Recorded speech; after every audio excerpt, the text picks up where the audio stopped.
Doot. Ba, ba, da, doo, doot. Hope you like Cajun food. Yeah, now this doesn't want to work either. Do do do do. Do, do, Okay, do. I have to redo it. Here we go. Well, we Well, good morning, ladies and gentlemen. I didn't mean to say in Denver. I'm in Denver, but we're not in Denver together. Couldn't make that happen. Heck, I just woke up 5 minutes ago. But it's like, not your normal Sunday show. Wayne, we did it. We're here. hey, good to see you. I know we're going to meet up later on, and welcome to Denver, buddy. It's Denver is such a weird place, Wayne. Such a weird place. Oh my goodness. A lot of interesting energies here. The energy here is unlike anything I've felt in a long, long time. Yeah, the ley lines that we lie on. Yeah, it's and it's evident by what you see in this city. I thought when you were talking about this stuff, Wayne, he's a little crazy, but dude, you're exactly right. It's a strange, weird place. It is. It's tangible. It really is tangible.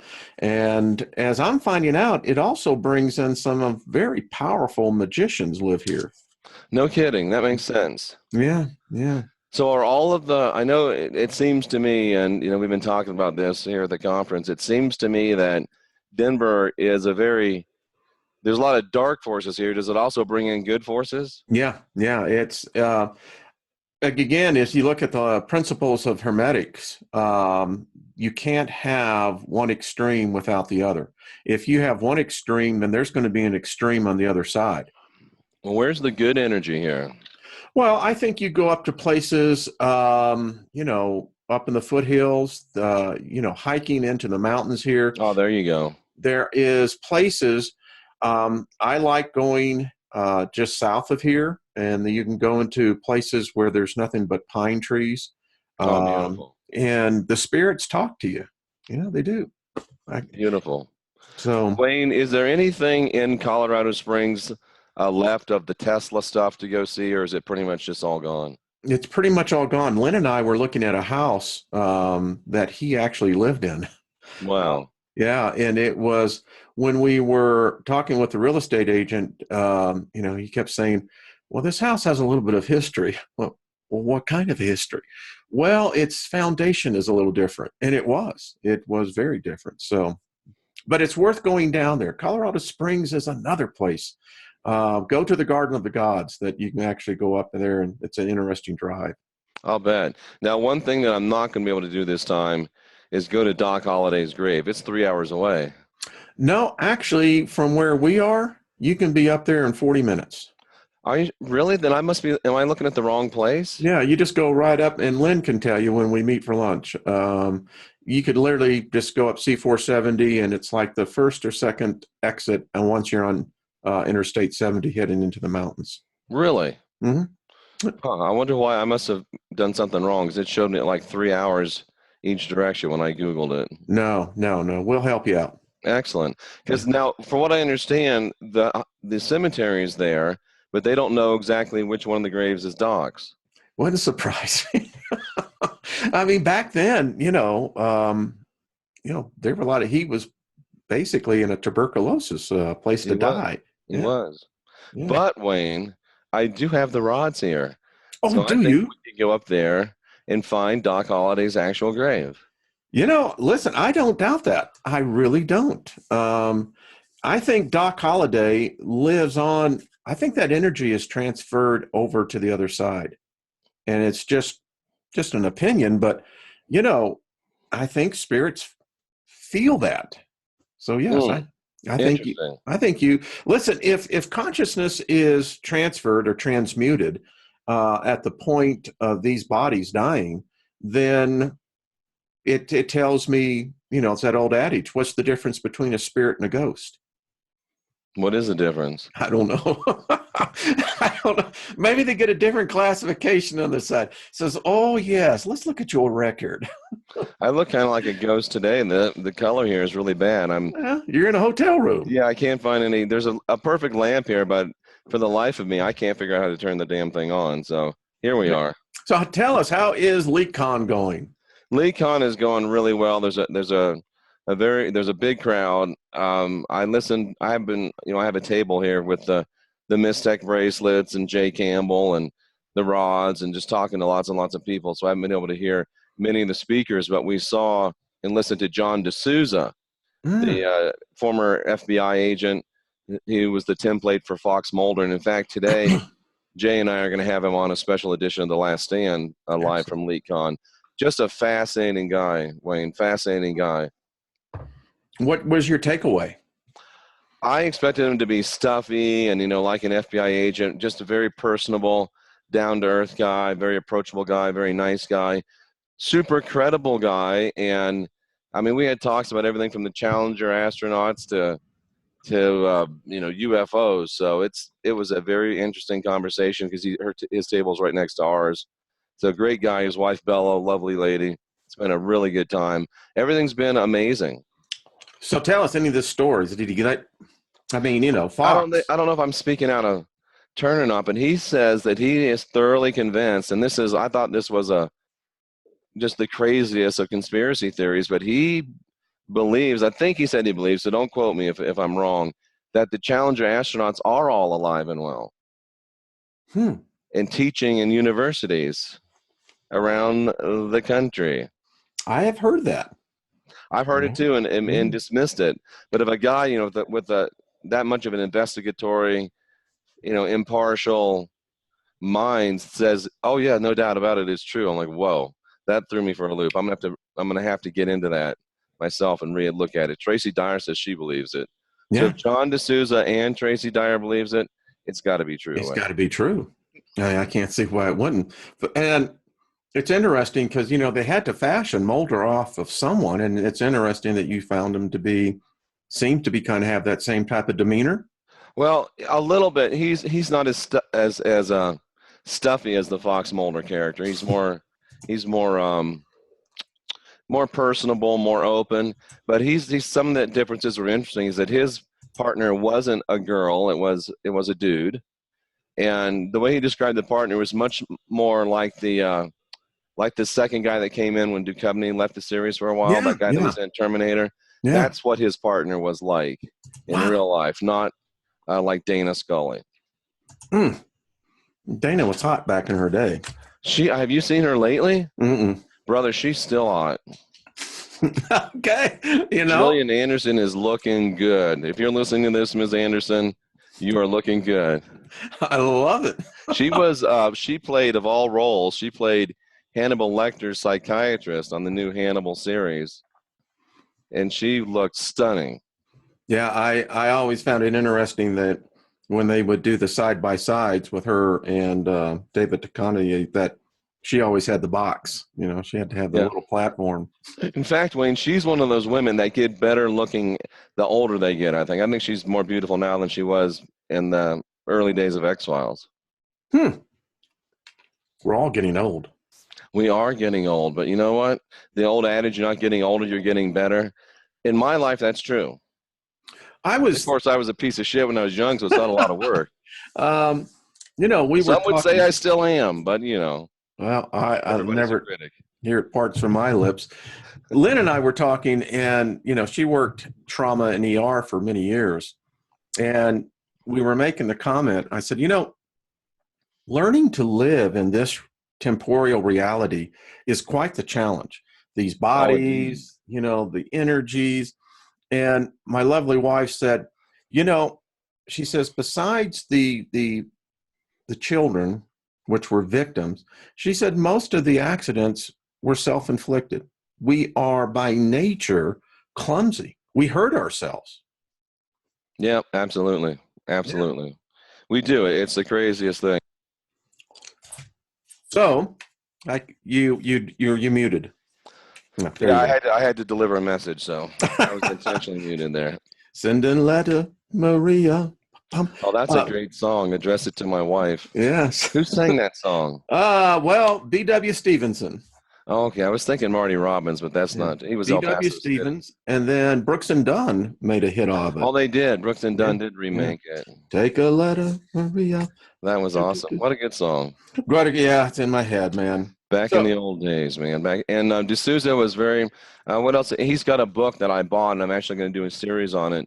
He's got 52 supernatural paranormal investigations in this book, and he's going to talk a little bit about that in his presentation today. And he makes a good point. He says, and this carries over to our realm for sure. He says that most people are not true investigators. Jose Feliciano did do it. You're right. He did a cover of it as well. yeah.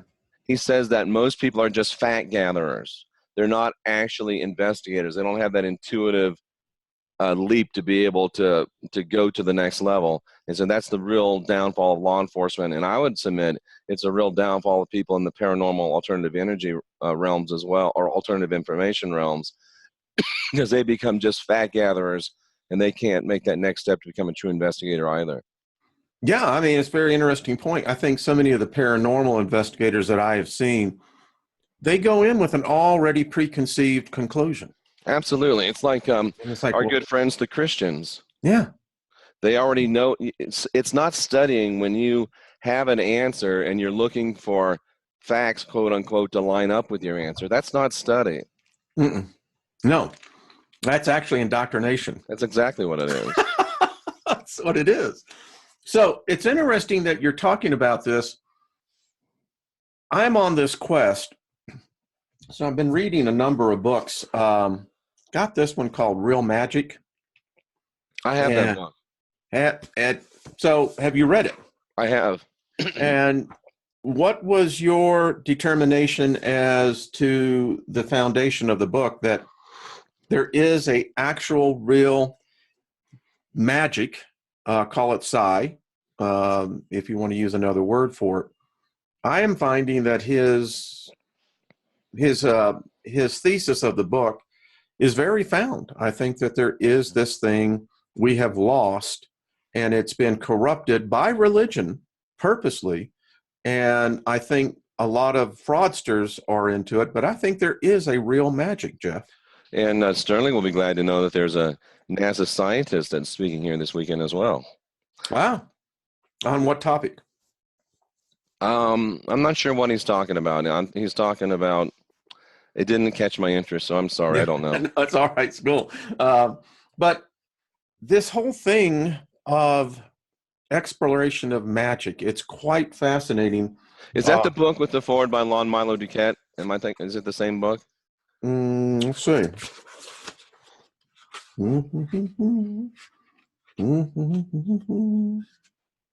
I think it would have to be because they're both called Real Magic. It may be, yeah. Yeah, but it's a good book if it's the one I'm thinking of. They changed the cover. Yeah, it's it's comparing the ancient wisdom to modern science. Greg Allison is talking about the grid. The grid. Ah. And he's the former NASA scientist. I think he was actually a NASA contractor. So I don't know if he was actually, quote unquote, working for NASA, but he was at least a contractor with NASA. So I just got this one yesterday, Jeff. Just came in and it was recommended to me by, quote unquote, a master. It's very interesting. It's called The Discovery of Witchcraft. Oh, nice. And this is the 1584 edition.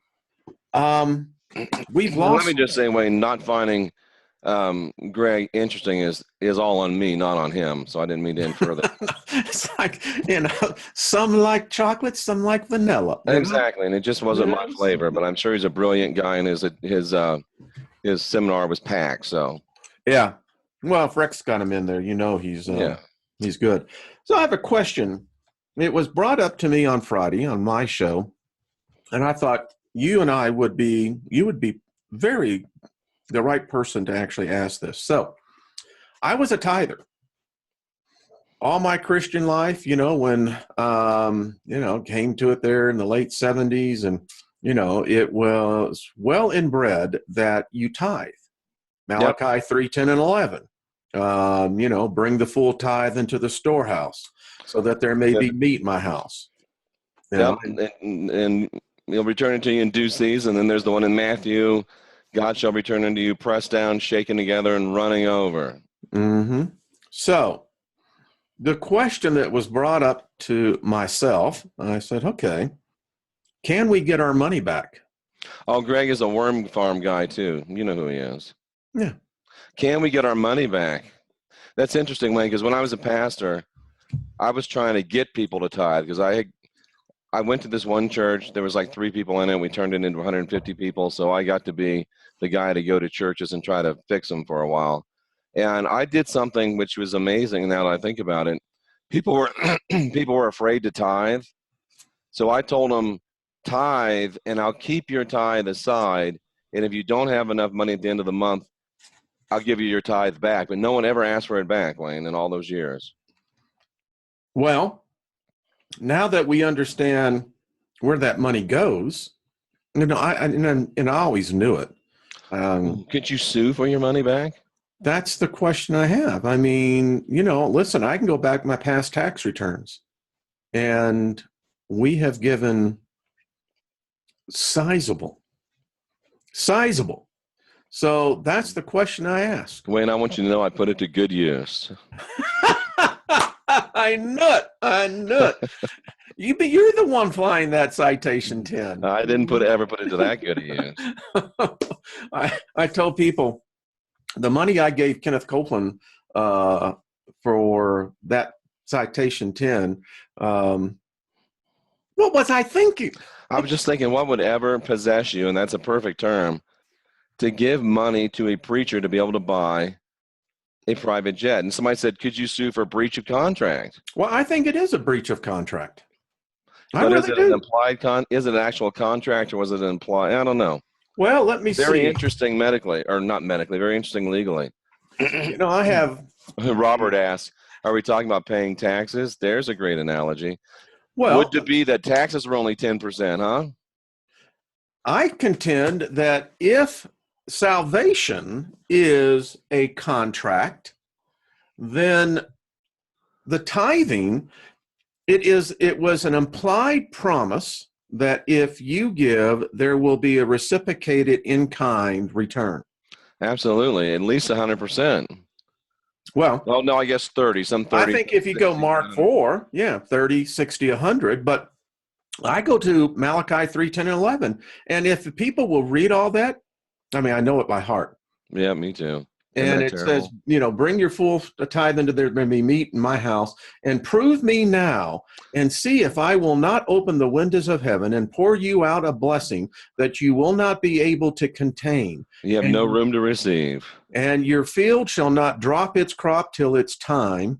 And it goes on, and it says, again, prove me by these words, and your name shall be in the book of the living. Also, you can buy your way. Well, that's what it says right there. Yahweh's kingdom. Most people never read that full thing. And of course, the foundation of Malachi was that the Jews were bringing the diseased animals, the crops that were secondary. So can we sue? Is there a universal court where we can go to and say, this God lied? Yeah, but the universal court probably wouldn't care much about money, Wayne. Well, let me just challenge that. That money was the sweat of my brow. It was only money because that was the only way that I could do it, but I sweated for that. You know what they might say? The verdict might come back, ignorance of the law is no excuse. Well, but we were ignorant. And what was the other one? Let the ignorant be ignorant still. Yeah. But it is we wasted a lot of money, bro. We wasted a lot of money. Yeah. I think that this is a debate that needs to be brought up. Absolutely. I look at it as potentially a legal issue here. Interesting. It is. It's a very interesting debate. And I mean, if there's any agnostic attorneys out there that actually are awake, write me, please. And I'd like to explore this on a class action lawsuit. Yeah, you'd have to have receipts, and you'd have to be going probably to one place, huh? Well, on a continual basis. The only way that you could be part of the class action suit is that you would have to have your tax receipts. Right. And the IRS has them as well. Oh, yeah, they have them. Whether they're So, willing to provide them for you to help you out is another question. oh, I think that this may open the proverbial can of worms. You know, it was really interesting when the Wall Street Reform Act was passed in 2010. I was part of this debate. It was heavily debated in the Senate. Why are we financing or subsidizing religion when it expresses in the Constitution the United States shall not be a part of or promote a religion? By allowing churches, and how they got around it is that it's nonprofits, the 10%, the total deduction. And I think Mormons have a double tithe, so because 10% goes to God and then 10% goes to the widows and orphans, quote unquote. And in many places in Utah, they take it out of your check. The employer does. Which brings it all back again to the Establishment Clause. It's just crazy. Yeah. I don't know, Jeff. When you think about it, there's a lot of money involved. Literally billions and billions. Yeah. Dare I say that it could be, well, what's the Vatican worth? Oh, man. Trillions? Probably. Now, I know because, I had a company, we dealt with the mobile app. And in our research, in America, the United States alone, the Christian churches bring in over $100 billion a year. Amazing. And now those statistics were from 2010. And at the peak of when I last looked at it, we were approaching $141 billion. Now, how we got better at it is that because the mobile apps, like I developed, it automatically, our app sent the reports to the IRS.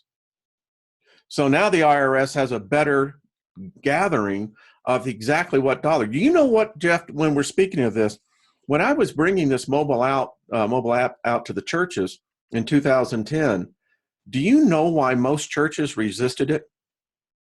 Because they had two sets of books, right? That's exactly right. I actually had more than one church council and preacher tell me this. Well, he said, they know exactly what we're doing. Yeah, and I said, the problem is why? What? Yeah, they don't want transparency at any level of religion, really. Yeah. So when you look at the type of money that Americans give to Christianity, and people say, well, it's nonprofits. Exactly. Nonprofits is nearly a $500 billion industry. But if you look at the religion giving alone with the American churches, it's a very robust industry. And Wayne, can we say it's not only is it non-profit, it's also non-profit as well. It's all about profit. The prophet said. Yep, the prophet said. And I had a heated discussion very early this morning. Was it? It was may qualify. Even in the woke community, there's still a perception, and I concur. It comes from still being infected with the God spell, still being infected with the Christ virus, still being infected with 7-layer blood poisoning from the crucifixion implants. That we still have this perception that even though we're aware, even though we're woke, even though we're high consciousness, whatever you want to call it, many people still have this perception of, I still need a God. There's still got to be something outside of me that I can go to, look to, that can teach me, show me, help me. And I call BS on that, Wayne. I think that is the core of the God spell. You are divine, you are sovereign, you are free, or you're not. Exactly. Which is it? Well, it's so interesting you say that, because is it not written in Deuteronomy, choose you this day whom you shall serve? Oh, that's a good one. Yeah. And that word serve, I know when you get back, look it up. I mean, that's servitude. I'm going to send myself a text. That's a show this week. And I'm like you. I question now, where is it written that I have to choose a God? Why do I need to choose a God? Yeah. Now, And then they go to, as for me and my house, we'll serve The this Lord. being called the Lord. But Yeah. Jeremiah. no, I'm divine, I'm sovereign, I'm free. When I took my first breath in this realm, if John was right, I received the spark of enlightenment, the kingdom of God that the central figure in the Christian mythos says is in me. So I do not need an outside God. And this belief, this perception, this conviction that you need an outside God is the very core of what keeps you captive, even though you may think you're free. The Liber Lilith said exactly the same thing, that I always like Lilith. she explicitly said the divine gave us the divine spark, not this God, not this God of this world, Samuel, Yahweh, whatever you want to call it. And that's why this God murders us. That's why this God has been envious of us. That's why this God is jealous of us. He says that he is a jealous God. Well, a question is, why? What do you have to be jealous of? Exactly. And Wayne, it's just amazing. Even people that are woke AF are still infected by the God spell, the Christ virus, and they just cannot see it. And I have to learn to just let them go, because a person convinced against their will is of the same opinion still. Yeah, And yeah. when they go ad hominem, and it's just like, as soon as someone goes ad hominem on you, it's over. There's no more discussion. No, no. I so that they say, in fact, this was, I think, in the Times. Don't quote me on that, but about 1 million people a month are leaving organized religion. Absolutely. I don't like organized religion, and disorganized religion wasn't that great It either, wasn't much Wayne. fun either. But the problem that you and I have talked about is that there's this void now. Where do they go? What do they do? You say, I like how you're teaching that don't let someone else be your guru. Be Yeah, and your that's own. the perception that, oh no, if I don't go to church, there's this God-shaped hole inside of every. No, bullshit. There is no God-shaped hole inside of man. If we would realize that we are full from our first breath of divinity, but somehow we just can't get that connected through our brains. We think that we're lacking. We think that there's something that's got to be filled. Some people will go so far as to say, if you don't get possessed by Jesus, then you will get possessed by demons. That is absolute ludicrosity, stupidity. The dumbest thing I've ever heard come out of a grown person's mouth. So I'm going to do my Lieutenant Dan. Forrest, you found Jesus? Well, I didn't know I was supposed to be looking for him, Lieutenant Dan. That's great. I don't know. And we're not supposed to be looking for him, but why are we all looking for him? I And that just don't know. shows you the dummy stupid is as stupid does. I mean, come on, folks. At what point do you wake up? And I mean, this whole thing about demons, and that anything to do with magic is witchcraft. Anything that does with telepathy, witchcraft, evil, and behind all that, I read recently that the Vatican now sees exorcism as a billion-dollar industry. Oh, absolutely. It's big money. Big money. But stupid is as stupid does, and stupid looks outside itself for divinity. Yeah, it's like, okay. I mean, that's the problem I I didn't know he have, was Jeff. lost, Lieutenant Dan. That's so good. Um, as I'm studying this, I know you can cast spells. I know you can. I Absolutely. And we do it all the time, unknowingly, unwittingly. unknowingly and unwittingly, but I can't bring myself to invoke a spirit, excuse me, for it to do something for me. Me either, because it's going to want something in return. There's no such thing as a free lunch. Yeah. Is that the test, Jeff, that as you become more knowledgeable, you understand that there's this power, there's this Cliff mean. Desmond he makes it simpler, Wayne. He says, stupid is. Exactly. And as Ron White says, you can't fix stupid. So is the test to know that you have the ability to access the power, but you don't yield to it? And then can I take that one step further? Sure. You have the access, and you have the reality to know that you could call on demons to do your bidding, but then you realize, oh, I don't need them. I'll just do it myself, and then I'm not beholden to anyone but me. Yeah. Yeah.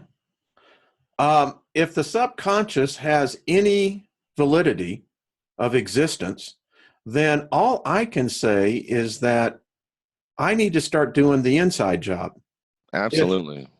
if you can think by a negative personality, and we've all known them. I had one boss, never forget the guy, and he was the type of guy, literally, when you would say good morning to him, he would literally say, F you, what do you think is so good about it? I mean, this is the guy running the plant. But there are those personalities that are just very, I don't know, negative. Say what The it is. transmutationist has a good quote. They say, it looks like it's a girl. I can't really tell. Says, if you want something done right, do it yourself. Yeah, yeah. That's a great line for magic and So if manifestation. we are divine, then what faith is, calling those things that be not as though they are, why couldn't we do that? We can. I got a haircut yesterday, and I was talking to the woman that cuts my hair. She's been doing it for a long time, and we were talking about perception of death on the other side. The transmutationist is a guy with long hair. My mistake. Oh, okay. It happens. Yeah. And so I asked her, I said, so let me ask you, I said, do you think when you step through to the other side that all knowledge is going to be given to you, that you're going to figure it all out, and you've got people there waiting for you that are going to take care of you? Or is it that you're going to be much like how you were born in this death realm? You hope that there's someone there going to be with you. Obviously, I think it's going to be a shock to any person, Jeff, that the experience without these bodies. Yep. Do you That's why think you've got to then? prepare yourself in this life. Thank you, sir. And that's my question, is that I think people are so deluded by the thought that this is why they go to religion, is that because there will be someone there that'll explain it all to me. There won't be. That's why I prepare, and that's one of the reasons why I still, you know, even I had to buy. I'm gonna have to buy a freezer to make it happen now, but I still want to go into 38-degree water. Mm-hmm. Why would you do that? Because when you go, the first time I went under, when I came out, Wayne, it was, oh, the F word was said in as many different varieties and frequencies as you could You were possibly. speaking in tongues, brother. And I'm dancing around. Now I can go under 38-degree water and come out as calm as a cucumber. And that's preparing me for when I leave this body, that shock of being out of this body. I'll at least have something to maintain and to learn how to keep my wits about me, because I'm convinced that the people that go where they want to go instead of where something else wants them to go when they die are the people that can maintain their divinity, their sovereignty, their freedom, and their sense of sovereignty when they do get separated from this body. And I don't think there's enough teaching on that. I think that it's one of the huge gaps It in is. our consciousness, whether it be universal or collective. Yep. And there's other ways that you can do the same thing. You can put yourself under mental, physical, spiritual stress, so you'll know how to handle mental, physical, and spiritual stress. I mean, I went to boot camp for 6 weeks. Yeah, it was the Air Force boot camp. It wasn't that bad, but that's why they put you in those. That's why they wake you up in the middle of the night and, get up, get up, get up, and then they march you. It's so that you are adaptable to extremely stressful situations and will be trained to react in predictable fashion. Yeah. Yeah. And it's going to be a stressful situation when you leave this body. I guarantee you that. Yeah, I just don't buy this smooth transition. It doesn't make any logical sense on any plane. Well, it's a smooth transition, Wayne, if you go right from here into the soul farm that somebody has already got prepared for you. It can be real easy if you don't want to be divine. It can be real easy if you don't want to be sovereign. It can be real easy if you don't want to be free. Yeah. Yeah, we were talking about, the whole reincarnation thing. So there was I don't know if the guy was at Caltech anyway, PhD guy that began to do the numbers, and the numbers don't add up. So Yeah. there's no way that if the thought of reincarnation is what it says, something's wrong here. Yep. uh, Either there's another back door opening or something. So, question: this transition, which we call death, is it as simple? They say that there's a light. I don't know. I was in a coma for nearly 9 days. I don't remember any light. I don't remember anything. But I often wonder if it's just as simple as saying no. I bet it is. It's just as simple as you making the decision, not letting someone or something make it for you. I mean, not if it looks like your grandma, your dead wife that went before you, your kids. You've got to retain enough sovereignty to make your own decision at that point of death. No, I'm going to go here. No, I'm going to go there. Yes, you said no. So here's something that's been hitting me mentally. So you see this light, you see souls, spirits going towards it. I mean, it's just constant. And yet I see smatterings on the outside peripheral of this, and they're not going. I'm wondering, Jeff, if it's when you say no, and the real challenge comes when the light goes out. What do you do then? Because I think about, if you know, you'll either know or you won't know. yeah, I think about Thoth all the time. As he was going out, is it that the spirits are they so attached to the earth's energy, that the fear of going out into the cosmos is beyond comprehension? Oh, I bet it is. Yeah, I think it is too, buddy. I'll bet it is. I really do. I was thinking about this only because I heard this fact about the Vatican. It is said and been verified that the Vatican has 33 miles of ancient documents. Wow, I'll bet they do. 33 miles, Jeff. Interesting number too, by the way. Isn't it though? You can check this out, folks. I often wonder what it is they truly have down there. Wayne, we have a dissenter in the chat room I'd like to address. It's kind of interesting.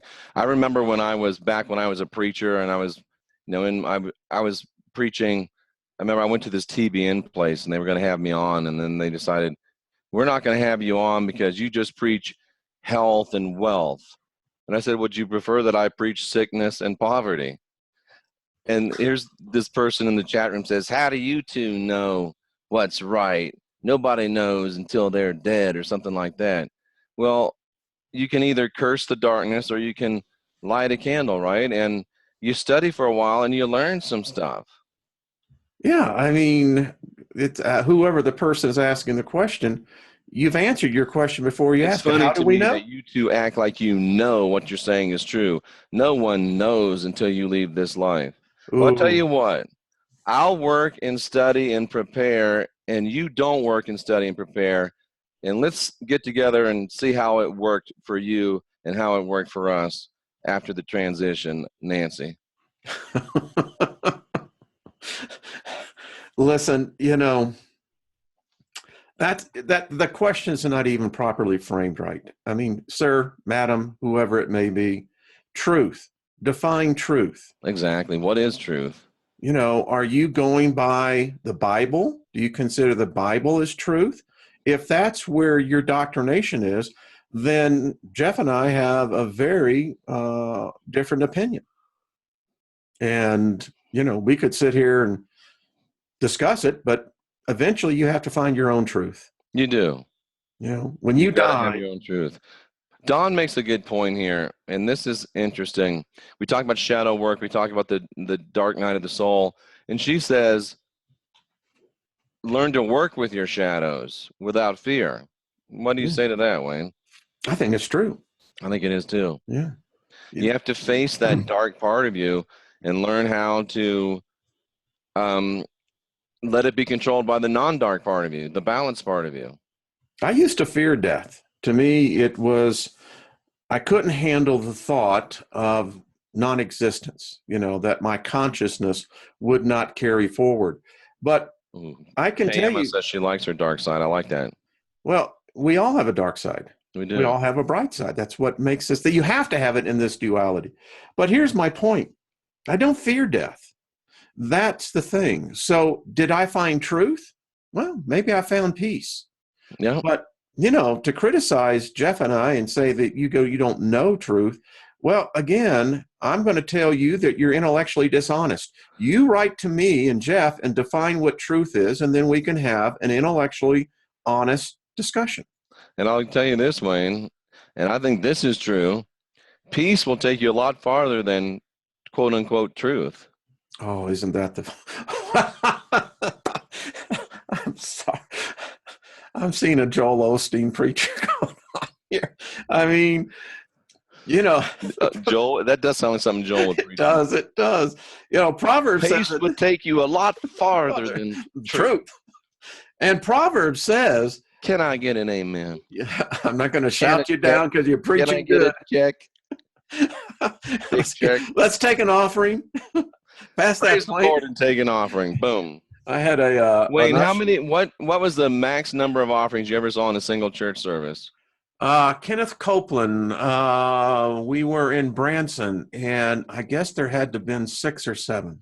Wow, I've never seen any more than that. I've been in Family Worship Center during camp meeting, and they had a few.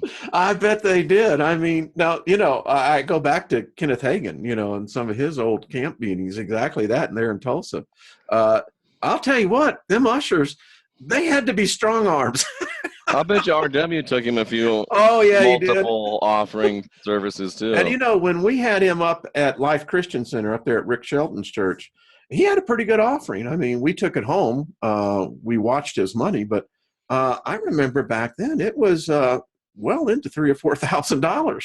That's a pretty good offering. That's a pretty good take for a night, isn't it? That'll get you to Shoney's a few times. Just more than. But it's true. I mean, the first time I took Lynn to a Kenneth Copeland crusade, he went 45 minutes on telling you why tithing and giving is the only way to get favor of God. And wow, when he finished, she was getting her stuff to get up. And I said, oh, no, honey, he hasn't even, this is going to be the message. And she looked at me and said, what? What kind of a God do you have to buy the favor of? Well, I mean, isn't that what Malachi 3:10 is? It is. I mean, listen, I began to look when I left the church. I'll tell you. Thank you, Three Trees. That's beautiful. And thank you, Warrior Princess, Warrior She's Queen. Beautiful. I keep forgetting she promoted herself. Yes, well, it's I Lois. got a promotion. And but I'll never forget Miss White when we were sitting in her mansion, and I'll never forget what she said. Is she that said, Paula? Yeah. She said, well, I think it's great that you have this mobile app and that it'll help, what have you. But she says, at the end of the day, it's how much did we bring in? Will this help bring more money in? And that's all it is. Wow. Your salvation is got a dollar sign to it. You can't be saved and not pay your tax to God. Wow. Well, look at 2 Corinthians 9. Am I wrong? Look what links Paul went to shame you into the fact that if you're not a giver, then, hey, you give by a teaspoon, you're going to get back by the teaspoon. That's what this God is. He is. He is. So, Wayne, let's go down this path. So both your channel and my channel are monetized. Yeah. Why are we bad guys? Because we take money for what we do? Listen, if people are that small-minded, if you knew how little, what people get this false perception that, well, you may have 10 million subscribers, you may be able to make a living. What you and I do is truly from the heart. Absolutely. I mean, if you want to take it out from what it would be on a per hourly basis, we're making probably 12 cents an hour. Way less than minimum wage. Way less. Way less than minimum wage. Yeah. So, I don't buy that. And again, that's a very small-minded individual. You know what that is? That's a person who is greedy and selfish. Yeah. They're selfish-minded because what they're doing, they're comparing everything. It's like, you're taking that? I know people that are like, I know business guys that are like that. I've had other channels criticize me because they're not monetized and I am. So what, is that I'll use the expression that which you have brought out into public, you've got your reward. Yep. So if you're wanting to say that is such a fine thing for my character, I can do this without monetizing, so what? It's all pride. They're just like, it reminds me of the guy that's saying his prayers on the corner, and the central figure of the Christian mythos says, you have your reward, just like you said. Yeah. Thank you, Max Vision. Yeah. There's a lot of things that you and I don't talk about. And, I see on these other Christian YouTube channels, it's all about giving. Man, you've got to send me something, or, and I'm just going. Wayne, here's a perfect question for you. My silly mummy says, what's your opinion on spiritual people promoting courses on things like ClickFunnels? I'm only going to speak for our Wayne Steiger. Mm-hmm. I give the knowledge at no cost. Listen, if you watch the commercial, fine, you can skip it. But I don't consider that a cost. And that's just me. No. I have a sense that I'm going to be held accountable for what I have done with the knowledge that I've been given. Oh, absolutely. And so I do my best to put it out there. And, as you and I both know, we take it in the butts all the time. The critics are all out there. I mean, I always find it odd how before I even go live, I can get 1 or 2 thumbs down. I haven't said a word. I usually get 4 or 5 before I go live. I'm going, okay, but I know I know who 3 of them are. And yeah, absolutely. They're Christians.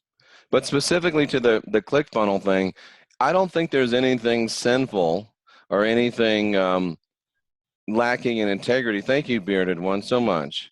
I don't think it's... Sorry. Did you see what he wrote? Yeah, my jet fuel. Oh, that's nice. Yeah. Bada bing.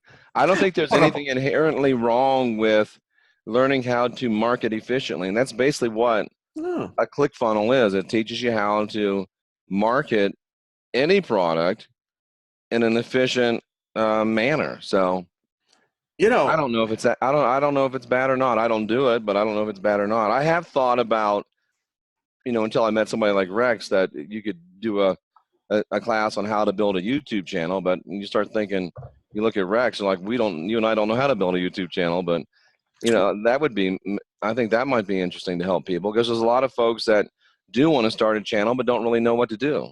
Yeah, and YouTube is changing. We're in a very fluid situation. Censorship is here, and I think what YouTube was able to do, a creator 3 years ago, is not going to be the same rules that apply today. Right.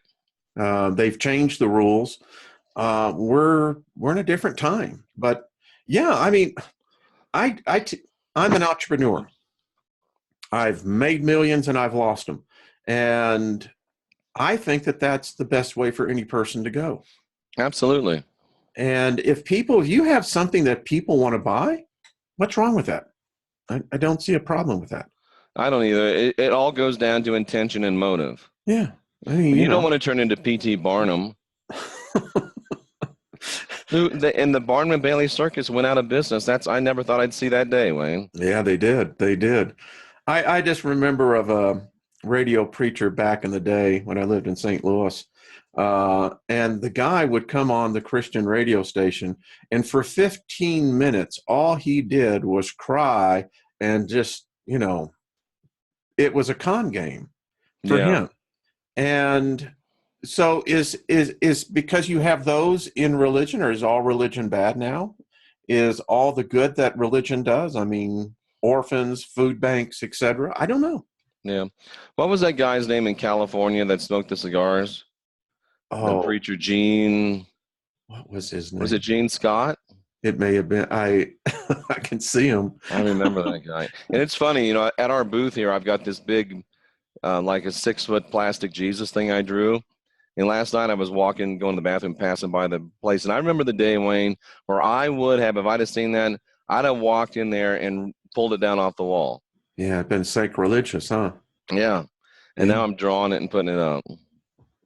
Well, you're lost, man. Times are changing, aren't they? They've written, I've been accused of, let's see, as a Luciferian, a Satanist, the Antichrist, the spirit of Antichrist. What was the other one? Gene Scott. Gene Scott, that's it. And Ruth says he's still going at it. Is he really? Well, good for him. Well, there you go. He's got longevity, at least. Hey, that's what Jimmy Swaggart. Think about him. Jimmy's still going at it, but I saw him the other day, and Jimmy's looking pretty frail. Is he? Yeah. How old is he now? He's well into his 70s. Is he?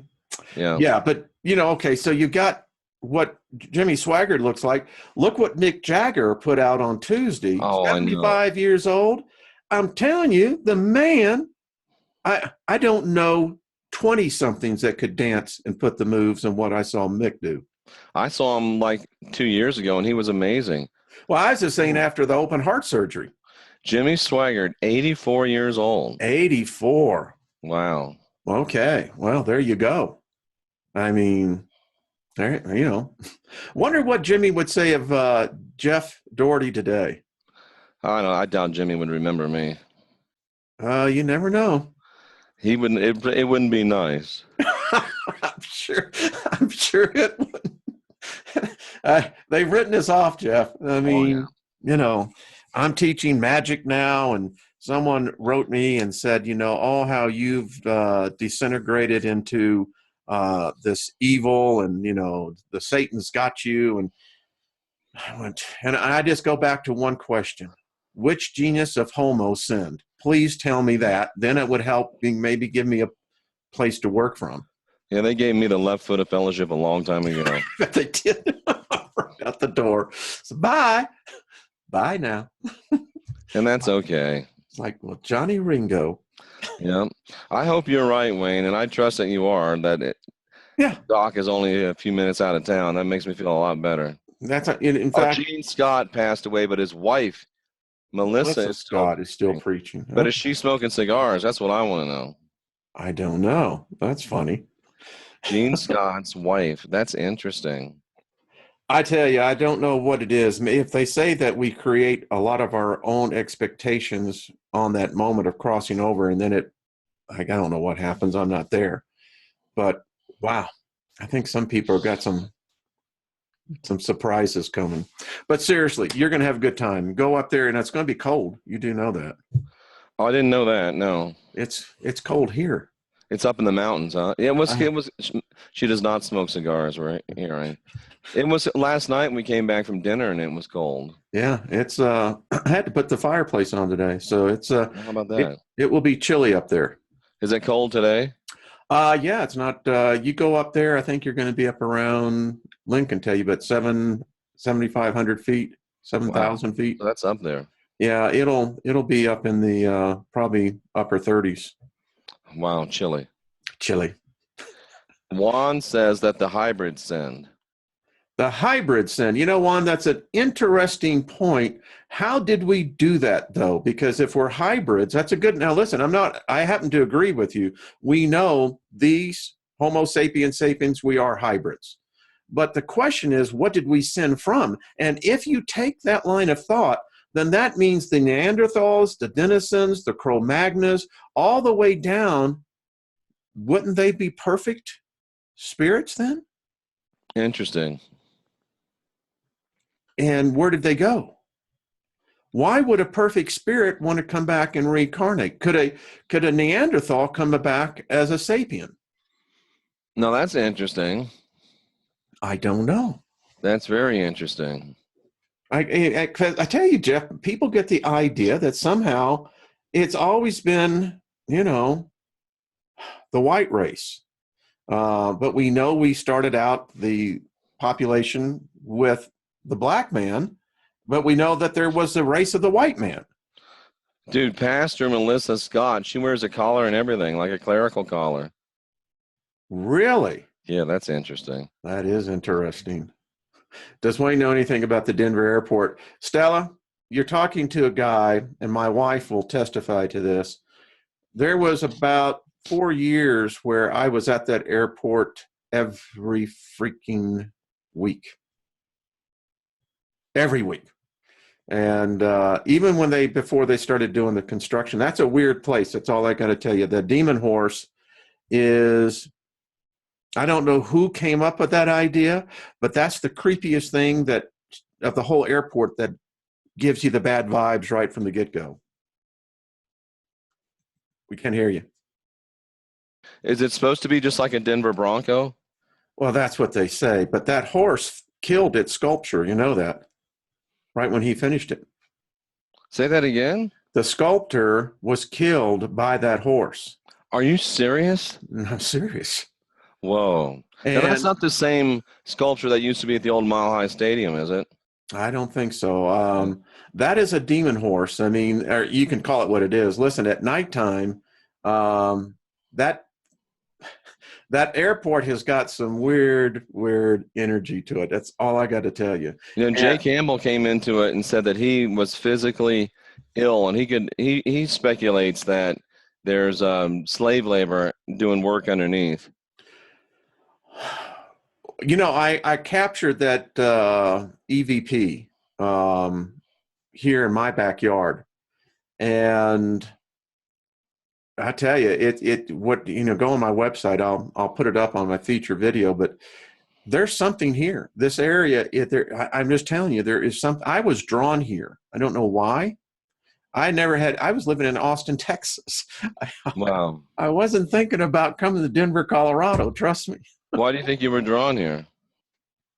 Destiny. There's something, I don't know. Yeah, who knows? Now, weren't you planning on leaving, though, possibly moving somewhere else? We were looking at other places. Yeah, still are. I mean, but been here 15 years, and that's a long time.